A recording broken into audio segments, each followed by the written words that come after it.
बिस्मिल्लाहिर्रहमानिर्रहीम। अस्सलाम वालेकुम। Welcome back to action channel guys, मैं हूं देवाशीष और ये है फन। तो आज हम वीडियो लाए हैं the untold hidden history of original Bible Barnabas. तो ये है हसी टीवी का वीडियो। चलिए चलते हैं और बाइबल और इस्लाम और कुरान सबके बारे में पढ़ते और देखते रियलिटी क्या है।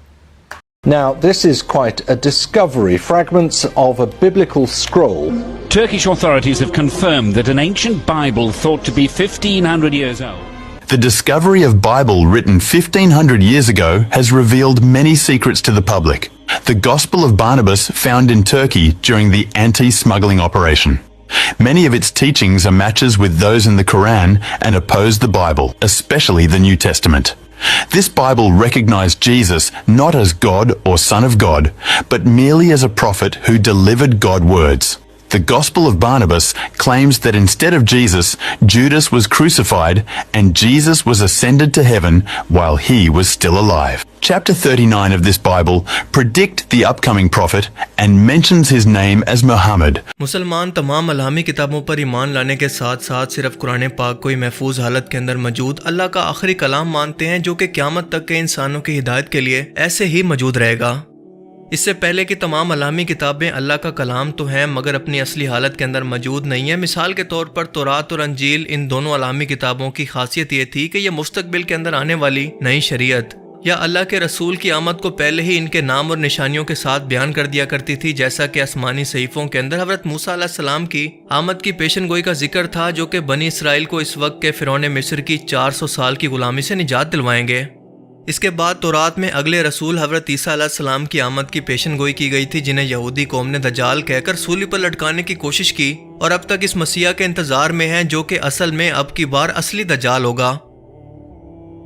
बिल्कुल इसी तरह से बाइबल यानी अंजील मुकद्दस के अंदर भी नबी पाक सल्लल्लाहु अलैहि वसल्लम की आमद की पेशन गोई आपके ऐलान नबूवत से तकरीबन 600 साल पहले ही कर दी गई थी, मगर वक्त गुजरने के साथ साथ मजहबी पेशवाओं यानी यहूदी रब्बी और ईसाई पादरियों ने अपनी मर्जी के मुताबिक इन किताबों के अंदर बदलाव शुरू कर दिया। इन किताबों की तारीफ शुरू हो गई, क्योंकि अगर ये लोग ऐसा ना करते तो पेशन गोई के मुताबिक इनको अगले आने वाले रसूल मोहम्मद मुस्तफ़ा सल्लल्लाहु अलैहि वसल्लम पर ईमान लाना पड़ता, जिसके बाद पिछली तमाम शरीयत यानी क्रिश्चियनिटी और यहूदियत मुकम्मल तौर पर ख़त्म हो जाती, जो कि रिसालत का कानून है कि अगली आने वाली रिसालत के बाद पिछले नबियों की तमाम तालीमात ख़त्म या मनसूख हो जाती हैं। और जाहिर है कि यह बात तभी साबित हो सकती है जब आज से 2000 साल पुराना बाइबल का कोई असल नुस्खा ऐसा मौजूद हो, जो कि आप सल्लल्लाहु अलैहि वसल्लम की आमद की पेशन गोई को वाज़े तौर पर बयान कर दे। और हाल ही में ऐसा हो भी चुका है। जी हाँ, एक 1500 साल पुराना बाइबल का नुस्खा या स्क्रोल हाल ही के अंदर तुर्किया के अंदर मिला है, जिसके अंदर वाज़े तौर पर नबी करीम सल्लल्लाहु अलैहि वसल्लम की आमद का जिक्र आपके नाम और निशानियों के साथ मौजूद है और दुनिया का कोई भी पादरी इसको झुठला नहीं सकता। ये बाइबल 1500 साल पहले लिखी गई थी, जिसके सामने आने के बाद कई राव दुनिया के सामने आए और इस किताब का नाम है गॉस्पेल ऑफ बरानबास, जो इस्लाम की आमद से भी तकरीबन 75 से 100 साल पहले लिखी गई।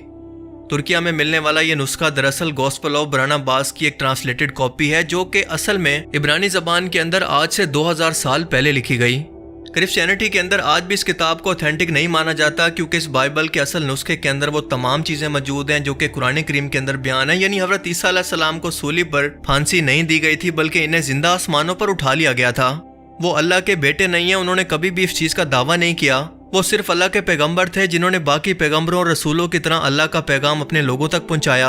हज़रत ईसा की बजाय इनके 12 साहबियों में से एक जुडस को, जिसे यहूदा भी कहते हैं, इसको सूली पर लटका दिया गया था, जबकि ईसा अलैहिस्सलाम को जिंदा आसमानों पर उठा लिया गया। और ये तमाम अकीदे आज की मौजूदा बाइबल, जो कि सबसे ज़्यादा क्रिश्चियनिटी के अंदर मुकद्दस मानी जाती हैं, यानी लूक, मैथ्यू, मार्क और जॉन, जो इनके लिखने वालों के नाम के साथ मंसूब है, इनके तमाम अकीदों के खिलाफ जाती हैं, या यूं कहें कि मौजूदा ईसाईयत की बुनियादों के खिलाफ जाती हैं।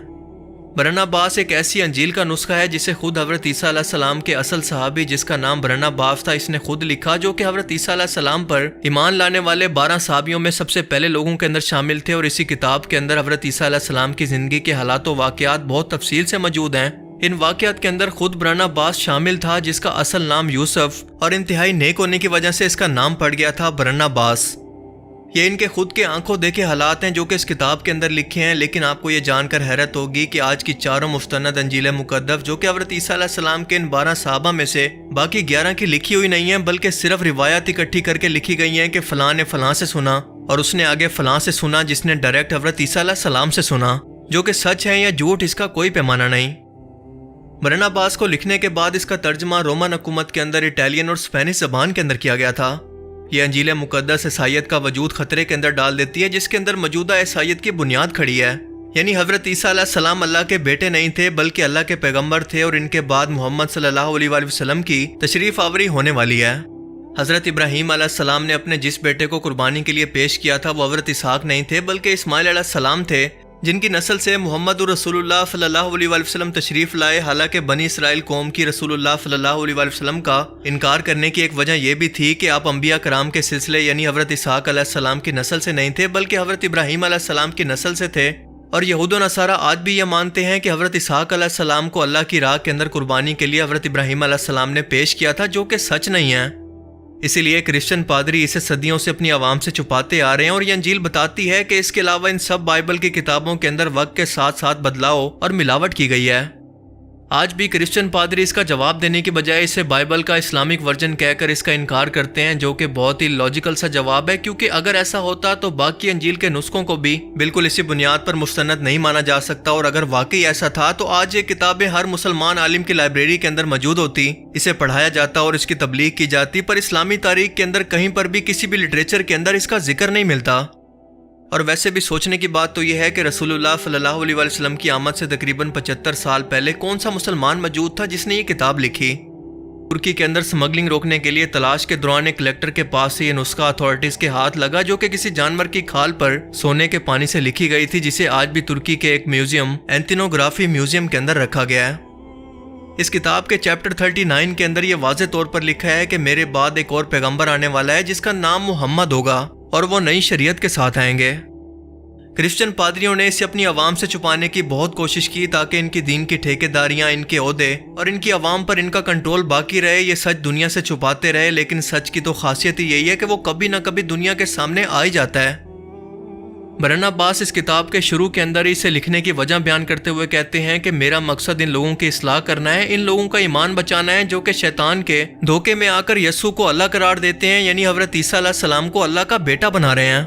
ختنہ کو غیر ضروری اور حرام کھانوں کو حلال قرار دیتے ہیں، اور وہ مزید کہتے ہیں کہ اس زمانے کے اندر رومن کیونکہ بت پرست تھے، مورتیوں کی پوجا کرتے تھے، اور اسی لیے حضرت عیسیٰ علیہ السلام کے معجزات دیکھ کر انہی لوگوں نے سب سے پہلے انہیں اللہ کا بیٹا کہنا شروع کر دیا، جو کہ بعد میں بنی اسرائیل کی عوام کے اندر بھی مشہور ہو گیا۔ خود حضرت عیسیٰ علیہ السلام نے بھی اس عقیدے کا انکار کرتے ہوئے اسے پھیلانے سے روکنے کے لیے بہت کوششیں کی، اور یہ تمام کوششیں اس کتاب میں واقعات کی صورت میں لکھی ہوئی ہیں۔ یعنی یہ بات ثابت ہے کہ حضرت عیسیٰ علیہ السلام کے اصل صحابی آپ کو اللہ کا بیٹا نہیں بلکہ اللہ کا پیغمبر اور رسول مانتے تھے، جنہیں اپنے بعد آنے والے رسول حضرت محمد صلی اللہ علیہ وآلہ وسلم کا نام لے کر حکم دیا گیا تھا کہ اپنے آنے والی نسلوں کو اس بارے میں آگاہ کریں کہ وہ اللہ کے آخری رسول حضرت محمد صلی اللہ علیہ وآلہ وسلم پر ایمان لائیں۔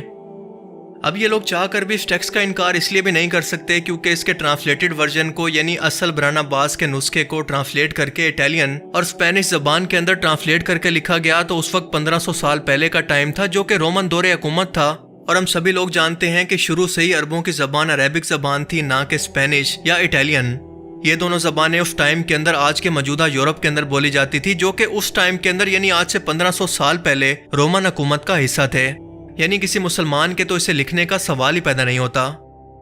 رسول اللہ صلی اللہ علیہ وآلہ وسلم کی آمد سے تقریباً 75 سال پہلے اس وقت کے ایک پوپ گلیسس ون نے اس کتاب کو پڑھنے والوں کو مجرم قرار دے دیا کہ کوئی بھی شخص اس کو نہیں پڑھے گا، اور وجہ یہ تھی کہ ان کی اجارہ داری مذہبی منوپلی چیلنج ہو رہی تھی کہ وہ اپنا اثر و رسوخ، اپنا رتبہ سب کچھ چھوڑ کر اس آخری نبی کے سامنے اپنے سر کو جھکا دیں۔ یہ کتاب لوگوں سے چھپا کر یہاں وہاں گھومتی رہی، اور 16ویں صدی کے اندر اس کا ایک نسخہ پاپس کیسٹس کے کتاب خانے کے اندر موجود تھا، جسے پڑھنے کی کسی کو بھی اجازت نہیں تھی۔ آخرکار ان کے ایک دوست نے اسے چرا کر اس کا ترجمہ اپنی مادری زبان یعنی اٹالین زبان کے اندر کیا، اور مختلف ہاتھوں سے ہوتا ہوا آخرکار یہ 1738 کے اندر آسٹریا کے شہر ویانا کی ایک لائبریری کے اندر پہنچا، اور 1907 یعنی 1907 میں آکسفورڈ یونیورسٹی نے اس کا انگلش کے اندر ترجمہ پبلش کر دیا تو پوری دنیا کے اندر ہنگامہ مچ گیا، لہٰذا فوراً اس کے تمام انگلش، اٹالین اور اسپینش ترجموں کو مارکیٹ سے بالکل غائب کر دیا گیا۔ आज भी इसे पब्लिश करने और इसे बेचने पर पूरे यूरोप के अंदर पाबंदी है और इसकी वजह आप खुद अच्छी तरह से समझ सकते हैं। इसके सिर्फ 2 नुस्खों को बचा लिया गया था, जिनमें से एक ब्रिटिश म्यूजियम और दूसरा वाशिंगटन की कांग्रेस लाइब्रेरी के अंदर आज भी मौजूद है। लेकिन आज इंटरनेट की वजह से ये PDF फॉर्म के अंदर हर जगह पर मौजूद है, इवन के उर्दू ज़बान के अंदर भी। मौलाना मौदूदी को ऑक्सफोर्ड यूनिवर्सिटी की पब्लिश की हुई एक कॉपी मिली, जिसे पढ़कर उन्होंने कहा कि ये एक बहुत बड़ी नेमत है जिसे क्रिश्चियन ने सिर्फ अपने तासुब और जिद की वजह से कबूल नहीं किया। आज भी क्रिश्चियन पॉप का ये कहना है कि बरनबास दरअसल इन 12 सहाबा के अंदर शामिल नहीं था, बल्कि ये कोई और शख्स था। आज के दौर में बरनबास ही दरअसल किसी हद तक वही असल नुस्खा है जो कि हज़रत ईसा अलैहिस्सलाम की उन तालीमात पर मुश्तमिल है जो कि वाकई अपनी कौम और आने वाली नस्लों के लिए वो लाए थे। और किसी हद तक का लफ्ज़ मैंने इसलिए इस्तेमाल किया क्योंकि कुरान पाक के अलावा अल्लाह पाक ने किसी भी और अलामी किताब की गलतियों से पाक होने की गारंटी नहीं ली और ना ही इनकी हिफाजत का जिम्मा लिया। और ये सच आखिरकार जितना मर्जी छुपा लिया जाए, लेकिन एक ना एक दिन दुनिया के सामने आकर ही रहेगा। अल्लाह ताला हमें समझने की और नेक अमल करने की तौफीक अता फरमाए। ये सारी बुक्स बोलते ना, क्रिश्चियनिटी की सारी बुक्स वो फेक चीज़ बनाई हुई है, एक रिलीजन बनाया हुआ है उस चीज़ को, क्योंकि वो टाइम से उनको बिजनेस करना था इस रिलेटेड, और आज भी बिजनेस चलता आ रहा है। और यूरोपियन कंट्रीज़ को इस्लाम पसंद नहीं है, वो तो आज भी हमें काफ़ी न्यूज़ में आता ही है कि Islam and Europe are completely, मतलब कॉन्फ्लिक्ट होता है उनको वो उस रिलीजन को देख के, क्योंकि वो उसमें बोलते ना मूर्ति पूजा, भूत प्रहस्ती होती है और बहुत सारी हराम के काम होते हैं, और इस्लाम उसको सपोर्ट नहीं करता। दैट्स वाई यूरोपियन कंट्रीज़ को ये चीज़ पसंद नहीं, वेस्टर्न वर्ल्ड होता है उनको पसंद नहीं है इस्लाम, और इस चीज़ से ही उनको कुरान को फोकस नहीं किया गया। तो ये तो एक बोलते हैं ना पॉलिटिक्स, बोलते ये तो चलता रहेगा, पैसे कमाने की मशीन बन चुका है सब चीज़ें, सब रिलीजन्स। तो बाकी रिलीजन्स तो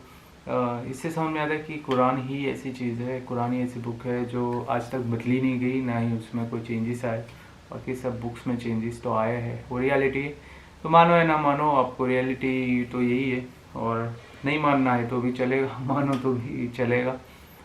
तो ठीक है, अच्छा लगा इस बारे में सुन के और आंखें खुली। अल्लाह अकबर। तो मिलते हैं हम अगले वीडियो में, तब तक के लिए अल्लाह हाफिज़, खुदा हाफिज़, शुक्रान।